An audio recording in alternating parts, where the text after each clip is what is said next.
Hello नमस्कार, मैं doctor Rajneesh Kumar आप सभी का एक बार फिर से हार्दिक स्वागत करता हूं। आज के वीडियो लेक्चर से हम केवीएस पीजीटी हिंदी की तैयारी की शुरुआत करने जा रहे हैं और इसके अंतर्गत हम वितान भाग 1 पर बातचीत करेंगे। और ये पुस्तक 11वीं क्लास में लगी हुई है। और जब आप केवीएस पीजीटी हिंदी का पाठ्यक्रम देखेंगे तो उसमें इस पुस्तक का जिक्र किया गया है। तो हमने कोशिश किया है कि 72 पेजों की ये जो पुस्तक है इसको नोट्स के माध्यम से आपके सामने कैसे रखा जाए ताकि कम समय में आप सभी तथ्यों से परिचित हो पाएं। इसलिए हमने लगभग 4 से 5 पेजों में इस पुस्तक का नोट्स तैयार किया है और पूरे पॉइंट्स को कवर करने का प्रयास है। तो उम्मीद मैं यही करता हूं कि आज से केवीएस पीजीटी हिंदी की विधिवत तैयारी आप सभी भी करना शुरू कर देंगे और एक आपको गाइडलाइन मिलेगी कि किस तरीके से हमें एनसीईआरटी की किताबों को पढ़ना है, क्योंकि जो सिलेबस लगा हुआ है बदला हुआ सिलेबस है और कई विद्यार्थियों के लिए ये नया सिलेबस हो सकता है। जिन्होंने सीबीएसई बोर्ड से पढ़ाई नहीं की है उनके लिए बिल्कुल ये नया सिलेबस है। तो देखा जाए वितान भाग 1 पुस्तक में कुल 4 अध्यायों पर विचार किया गया है, जिसमें पहला अध्याय है भारतीय गायिकाओं में बेजोड़ लता मंगेशकर, जिसके लेखक हैं कुमार गंधर्व। दूसरा अध्याय है राजस्थान की रजत बूंदे, जिसके लेखक हैं अनुपम मिश्र। तीसरा अध्याय है आलो आंधारी, जिसकी लेखिका हैं बेबी हालदार। और चौथा अध्याय है भारतीय कलाएं। तो आप देखेंगे मोटे तौर पर तो चारों अध्याय 4 विषय वस्तु पर लिखे गए हैं और सभी अध्याय नए शिल्प और नए कथ्य की तरफ संकेत करते हैं। जैसे कि पहले अध्याय को आप देख रहे हैं तो ये संगीत को केंद्र में रखा गया है इसमें। दूसरा अध्याय जो है वो पर्यावरण पर आधारित है। तीसरा अध्याय आत्मकथा के ऊपर है और चौथा अध्याय देख रहे हैं कि कला पर आधारित है। तो चारों अध्यायों का जो मुख्य तथ्य है कथ्य है वो आपके दिमाग में बैठना शुरू हो गया होगा कि वितान भाग 1 11वीं कक्षा की जो पुस्तक है उसमें संगीत, पर्यावरण, आत्मकथा और कला पर बातचीत की गई है। और इन्हीं में से ऑब्जेक्टिव सवाल आपसे पूछे जाएंगे कि भारतीय गायिकाओं में बेजोड़ लता मंगेशकर के राइटर कौन है, राजस्थान की रजत बूंदे के राइटर कौन है, आलो अंधारी के राइटर कौन है, किस विधा में है। तो इन चारों पांचों से चारों अध्यायों से आप भली भांति परिचित हो गए होंगे कि किस नेचर से। आगे हमने प्रयास किया है कि सबसे पहले लेखक का परिचय आपके सामने प्रस्तुत किया जाए, इसके बाद अध्यायों में क्या है उस पर बातचीत किया जाए, जिससे कि आप कम समय में अधिक तथ्यों से परिचित हो पाए। तो चलते हैं सीधे बात करते हैं कि पहला जो अध्याय है लता मंगेशकर को केंद्र में रखकर लिखा गया है। उसके लेखक हैं कुमार गंधर्व। कुमार गंधर्व का जन्म 1924 ईस्वी में हुआ था और निधन 1992 ईस्वी में। इनका जन्म सुलेभावी जो कि बेलगांव कर्नाटक में पड़ता है वहां पर हुआ था। और कुमार गंधर्व का वास्तविक यानी मूल नाम था शिवपुत्र कढ़ीधारमैया कामकली। तो आप देख रहे हैं कि कुमार गंधर्व का असली नाम थोड़ा सा टेढ़ा है, शिवपुत्र कढ़ीधारमैया कामकली। आपने बहुत पहले देखा होगा कि कर्नाटक के एक मुख्यमंत्री थे सिद्धारमैया। ठीक है, तो आप इनसे भी जोड़कर इसको देख सकते हैं कि कुमार गंधर्व शिवपुत्र शणिधारमैया कामकली इनका वास्तविक नाम था। जन्म कर्नाटक में हुआ था। कुमार गंधर्व 10 वर्ष की उम्र में ही गायकी की पहली मंची प्रस्तुति कर दी थी, यानी कि बहुत कम उम्र में ही कुमार गंधर्व गाना शुरू कर दिए थे और मंचों पर अपनी प्रस्तुति करना शुरू कर दिए थे। कुमार गंधर्व के संगीत की मुख्य विशेषता थी मालवा लोक धुनों और हिंदुस्तानी शास्त्रीय संगीत का सुंदर सामंजस्य। आप देख रहे हैं दो तरीके की संगीतों का सामंजस्य, मालवा की लोक धुनों को और हिंदुस्तानी शास्त्रीय संगीत दोनों का सुंदर मिश्रण कुमार गंधर्व के संगीत में मिलता है। और जिसका अद्भुत नमूना कबीर के पदों का उनके द्वारा गायन है। जब भी आप कबीर के निर्गुण पदों को सुनेंगे कुमार गंधर्व के आवाज में, तो आपको काफी आनंद आएगा। और कुमार गंधर्व के पुत्र भी आ, आ, आगे संगीत में हैं। तो कबीर के पदों को गाकर कुमार गंधर्व केवल भारत में ही नहीं बल्कि इसको अंतर्राष्ट्रीय पहचान दी। इनकी खास विशेषता यही रही है। और आपको भी परीक्षा के दृष्टिकोण से ध्यान में रखना पड़ेगा कि कबीर के पदों का गायन किस गायक ने की है। ज्यादातर गाने वाले बहुत सारे हैं, लेकिन हिंदुस्तानी शास्त्रीय संगीत में गाने का प्रयास किया है कुमार गंधर्व ने। संगीत के क्षेत्र में काम करने के कारण कुमार गंधर्व को कालिदास सम्मान और पद्म विभूषण सहित अनेक सम्मानों से सम्मानित किया गया है। तो आपने कुमार गंधर्व से परिचय प्राप्त कर लिया। अब हम बात करेंगे कि जो आपका चैप्टर लगा हुआ है भारतीय गायिकाओं में बेजोड़ लता मंगेशकर को कुमार गंधर्व किस दृष्टिकोण से देखते हैं। कुमार गंधर्व का मानना है कि संगीत की दुनिया की वह आवाज जिसे सब जानते हैं, जिसे सब पहचानते हैं, पर इस ओर कम लोगों का ध्यान गया होगा कि बच्चों की अभिरुचि के विकास में उस आवाज का क्या योगदान है। दिनों दिन सुरीले होते किशोर और युवा तथा उनके थिरकते पांव का राज क्या है।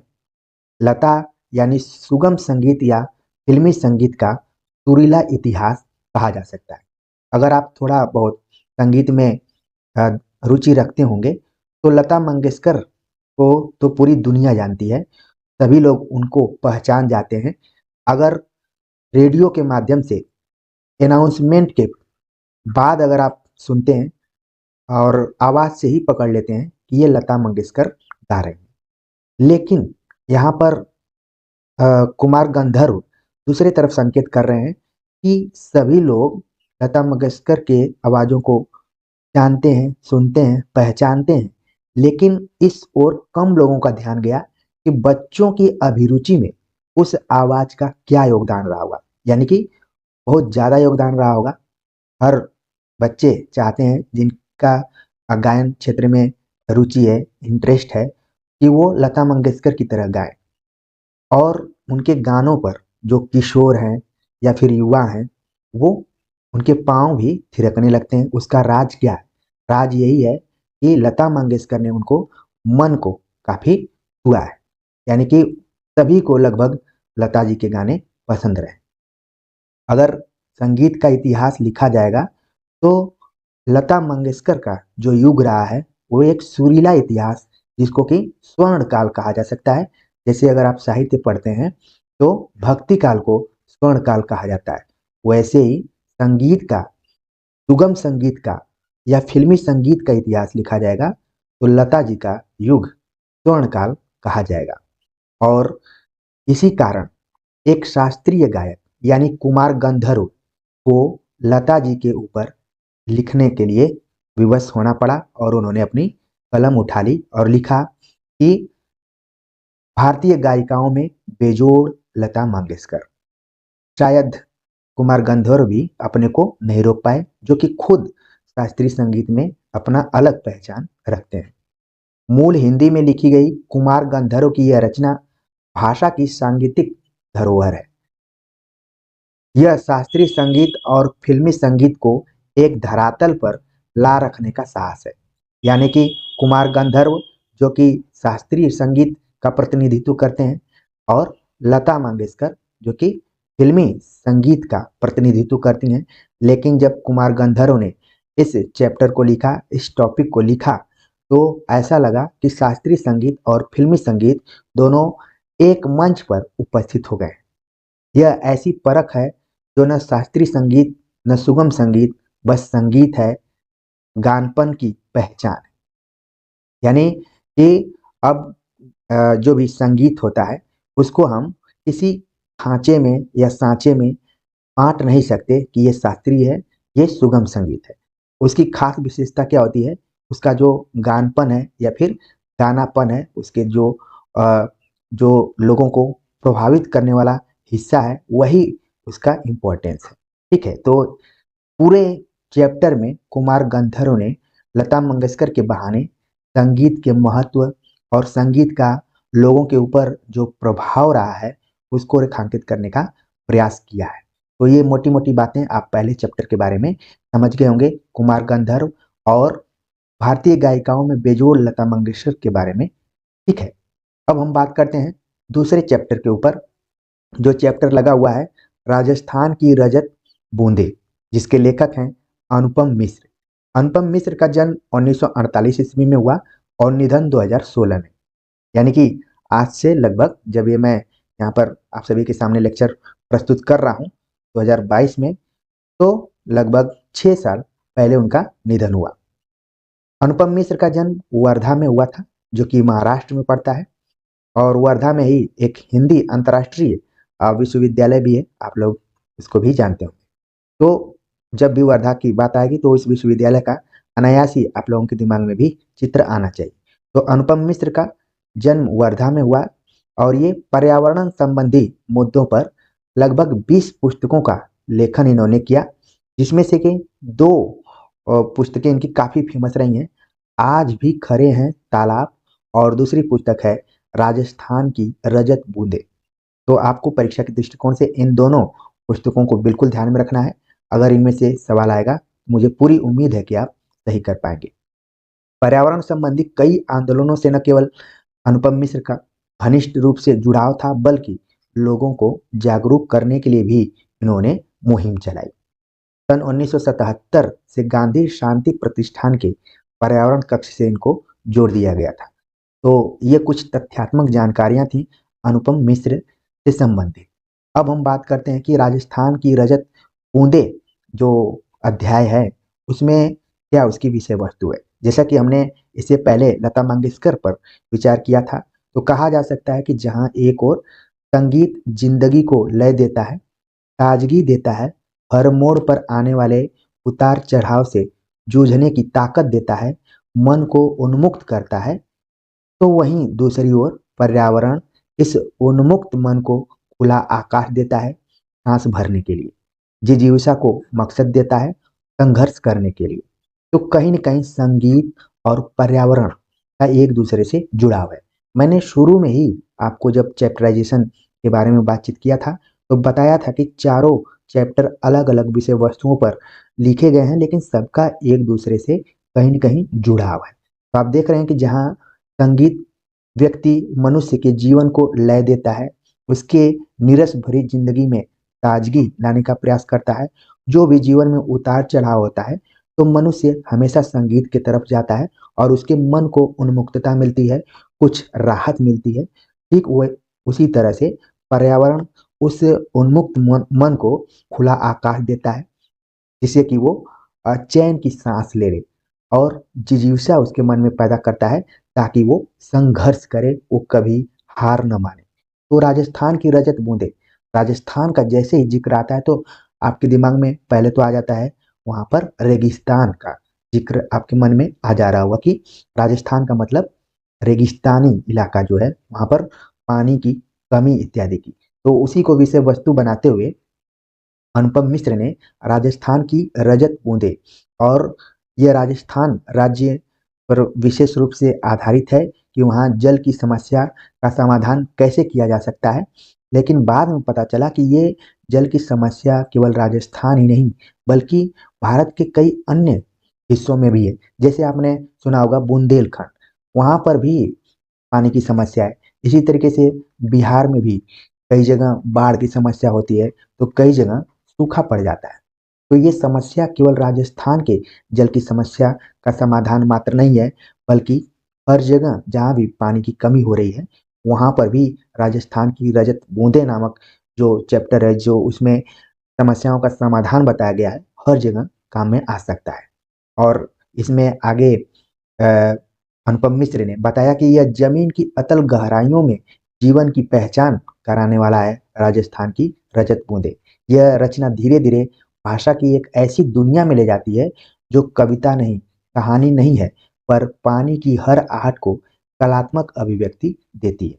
तो जैसे ही राजस्थान की रजत बूंदे पढ़ेंगे, तो आपको लगेगा कि आप किसी एक ऐसी दुनिया का सैर करने जा रहे हैं, जो भले साहित्यिक अंदाज में नहीं लिखी गई हो, लेकिन आप उसमें अंदर तक घुसते जाएंगे, पढ़ते जाएंगे, पढ़ते जाएंगे और जल की समस्या का समाधान कैसे किया जा सकता है उसकी जानकारी पाते जाएंगे।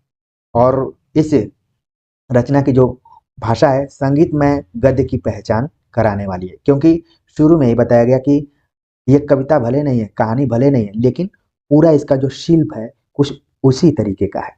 तो मुख्य तौर पर जो यहाँ पर हमने बताने का प्रयास किया कि आप अनुपम मिश्र के बारे में जान जाएं, और जो ये आपको पढ़ना है राजस्थान की रजत बूंदे, वो किस समस्या पर लिखा गया है उस समस्या से भी आप परिचित हो जाएं। तो उम्मीद है कि ये भी चीजें आपके दिमाग में बैठ गई होंगी। अब हम बात करेंगे तीसरी रचना है जो बेबी हालदार द्वारा लिखी गई है, और ऐसा कहा जाता है कि इनका जन्म 1969 में हुआ था, जो कि अनुमानित है, क्लियर नहीं है। क्यों नहीं क्लियर है आगे चलकर पता चलेगा, क्योंकि बेबी हालदार जैसी जीवंत स्त्रियां बहुत कम आपको देखने को मिलती हैं। इनका जन्म जम्मू कश्मीर के किसी स्थान पर हुआ था, जहाँ इनके पिताजी सेना की नौकरी में तैनात थे। 13 वर्ष की उम्र में दुगनी उम्र के व्यक्ति से विवाह के कारण 7वीं की कक्षा में पढ़ाई इनको छोड़नी पड़ी। तो यहाँ से देख रहे हैं कि बेबी हालदार की जीवन संघर्ष की कहानी शुरू हो रही है, क्योंकि इनकी जो रचना है वो आत्मकथा विधा में लिखी गई है, उसी का एक अंश है। ठीक है। तो बेबी हालदार का जन्म तो जम्मू कश्मीर में हुआ। इनके पिताजी सेना में नौकरी करते थे, और जब 13 वर्ष की ये हुई तो दूने उम्र की यानी कि 26 साल के व्यक्ति से इनकी शादी हो गई, और 7वीं कक्षा की पढ़ाई इनको छोड़नी पड़ी। 12-13 वर्षों के बाद पति की ज्यादतियों से परेशान होकर 3 बच्चों सहित पति का घर छोड़कर ये दुर्गापुर से फरीदाबाद आ गए। कुछ समय बाद ये गुड़गांव चली गई। तो आप देख रहे हैं कि इनका जो जीवन रहा है वो स्थायी नहीं रहा है, एक जगह से दूसरे जगह आने जाने में ही व्यतीत हुआ है। गुड़गांव आए, इसके बाद बांग्ला में लिखी अ, एवं हिंदी में अनुदित आलो आंधारी एकमात्र इन्होंने पुस्तक लिखी है, जो कि इनकी आत्मकथा है। तो इसको ध्यान में रखिए। आगे इस आत्मकथा का हम अर्थ भी बताएंगे कि क्या है। आप अभी आपके दिमाग में होना चाहिए कि आलो आंधारी जो कि बेबी हलदार द्वारा लिखा गया है, वो कौन थी, उनके जीवन में क्या क्या घटा, वो सारी। बेबी हलदार एक नौकरानी के रूप में गुड़गांव में कार्यरत है। ठीक है। वो कोई बहुत उच्च पढ़ी लिखी महिला नहीं थी। उनका जो जीवन था वो भी कुछ उच्च वर्ग से जुड़ा हुआ नहीं था, या फिर हाई फाई लेवल का नहीं था, बल्कि वो नौकरानी। आपने तमाम आत्मकथाओं को पढ़ा होगा, दलित आत्मकथाओं को, स्त्री आत्मकथाओं को, आदिवासी आत्मकथाओं को, लेकिन यहाँ पर इस चैप्टर के माध्यम से आप एक नौकरानी की आत्मकथा पढ़ेंगे। उसका एक अंश है, क्या है वो सारी चीजें आपको पता चलेगा। आलो आंधारी शब्द जब आप देख रहे होंगे तो आपके दिमाग में सवाल उठ रहा होगा कि आखिरकार इसका मतलब क्या है। इसका मतलब हिंदी में है अंधेरे का उजाला। देख रहे हैं ये टॉपिक बहुत कुछ कह रहा है, अंधेरे का उजाला।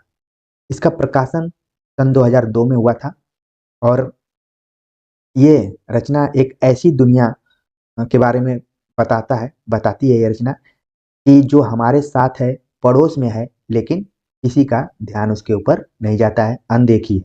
इस दुनिया में प्रवेश कराने की हिमाकत आलो अंधारी नामक आत्मकथांश की प्रस्तुति है।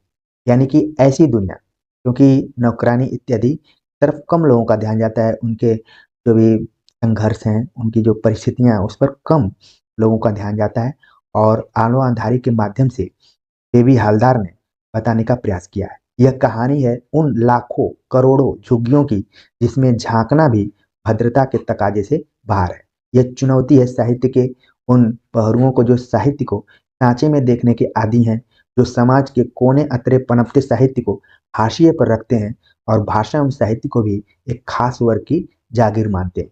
उन सभी के लिए ये आलो अंधारी नामक रचना एक चुनौती, एक मार्गदर्शक के रूप में अपनी प्रस्तुति करती है। और इस कथा की जो नायिका है वो बेबी, इस कथा की नायिका है बेबी हलदार, और इसकी लेखिका भी है। मात्र 13 वर्ष की होते होते 7वीं की पढ़ाई अधूरी छोड़ वह एक अधेड़ व्यक्ति से उनकी शादी हो जाती है, और जीवन के सबसे संवेदनशील उम्र में 3 बच्चों की माँ भी बन जाती है। वहीं बेबी पति की ज्यादतियों को न बर्दाश्त कर शुरू करती है एक ऐसी यात्रा जो न तो उसने पहाड़ों पर की, न समुद्र तट पर, और न ही स्टडी रूम में, बल्कि वो भटक भटक कर ऐसा अ, ऐसी जगह पहुंची जहां पर उसको नौकरानी के रूप में जीना पड़ता है। और फिर उसको लगा कि उसको अपने आप बीती बतानी चाहिए, और ये आप बीती मूलतः बांग्ला में लिखी गई, लेकिन ये पहली ऐसी रचना है जो छपकर बाजार में आने से पहले ही अनुदित रूप में हिंदी में आ गई। और इसका अनुवाद किया प्रबोध कुमार, और प्रबोध कुमार ने एक जबान को दूसरी जबान दी, और रूह को छुआ नहीं, एक बोली की भावना दूसरी बोली में बोली, रोई मुस्कुराई, ये आलो आंधारी की भूमिका से लिया गया है। ठीक है, तो ये ऐसी रचना है जिसको कि आप लोग शायद इस एनसीईआरटी या इस लेक्चर के पहले ही सुनी होगी, क्योंकि इस तरीके की रचनाएं बहुत कम आपको पाठ्यक्रम में मिलती हैं। तो ये नई है, समय मिले तो आप पढ़िएगा, लेकिन इसकी विषय वस्तु को आप लोग धीरे धीरे समझ गए होंगे कि कैसी है आलो अंधारी की कहानी। तो इसका अनुवाद किसने किया वो भी आपने देख लिया। अनुवाद के नाम पर अंग्रेजी में से अनुवाद के नाम पर मात्र अंग्रेजी से होने वाले अनुवादों के बीच भारतीय भाषाओं में रची बसी हिंदी का एक अनुकरणीय नमूना आलो अंधारी भी है। ज्यादातर आप देखते हैं कि अनुवाद अंग्रेजी से हिंदी में होते हैं या फिर हिंदी से अंग्रेजी में हो जाते हैं, लेकिन यहाँ पर बांग्ला भाषा में लिखी गई ये आत्मकथा को अनुवादक प्रबोध कुमार ने हिंदी में लिखा है। तो ये भी क्या है, एक अलग तरीके का अनुकरणीय नमूना यहाँ पर पेश किया गया है। अब आगे के लेक्चर में हम बात करेंगे भारतीय कलाओं के बारे में, क्योंकि वो चैप्टर काफी लंबा है और उस पर अलग से वीडियो बनाना ही ज्यादा मैंने बेहतर समझा है। तो इस लेक्चर में हमने कोशिश की थी कि इन 3 रचनाओं से आप भली भांति परिचित हो जाएं, और आपके दिमाग में एक फॉर्मेट बन जाए कि वितान भाग 1 में हमें क्या पढ़ना है और कैसे पढ़ना है, मुख्य विषय वस्तु क्या है, कौन कौन से चैप्टर हैं, उनके राइटर कौन कौन से हैं, उनसे जुड़ी हुई जानकारियां कौन कौन सी हैं। तो सभी से आप धीरे धीरे परिचित हो गए होंगे, और अपना जो भी नोटबुक आपने बनाया होगा उस पर आपने नोट भी कर लिया होगा। तो कमेंट्स कर जरूर बताइए कि केवीएस पीजीटी की अब आप तैयारी करने के लिए तैयार हैं, और जो भी आपको यहाँ पर बताया गया है उसको भी आपने नया मानते हुए नोट करना शुरू कर लिया है। ठीक है, तो कमेंट्स कर जरूर बताइए, और इसी तरीके से हम अगले चैप्टर, अगले बुक, और जो भी आपके परीक्षा के दृष्टिकोण से महत्वपूर्ण होगा तो वीडियो लेक्चर लेकर आएंगे। तो मिलते हैं नए टॉपिक के साथ, तब तक के लिए नमस्कार।